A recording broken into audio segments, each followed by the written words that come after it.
Advertising is actually an excellent, excellent career for a professional writer because you get used to having your work shat on from a height every day, several times a day.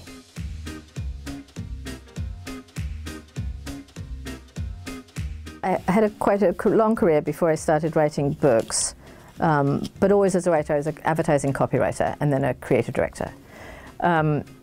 And I actually started earning money writing copy when I was like 15 or 16 because my dad had an advertising agency. And so he would pay me bugger all to come in and write copy all the time because he wanted to, teach me how to do it. And it was actually very handy. You lose any kind of preciousness about your work and you see it very much as a product. And you learn to collaborate. And while writing, as I've said before, is a singleton job, you have to be able to evaluate your work from several different points of view at once. And so you get in that habit of looking at everything you write, and if you care about it too much, you get suspicious.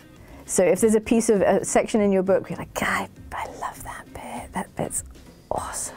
Going straight to the Pulitzer with that one, then you're like, nah, it can't be good. Because it just can't be good. And so you learn to like hack away at your stuff with complete abandon.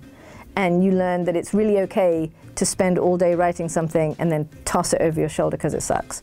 And so you just learn to let go very easily. And then you also learn to keep going. So that part is probably the most important lesson, is that you get up every day and you just keep writing because there's no other way to get it done.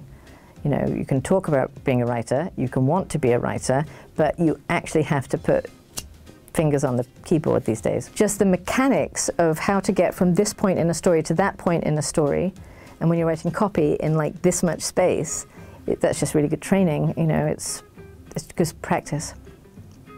So yeah, being an advertising copywriter is a really, really good job to have if ultimately you want to take more time off and write books.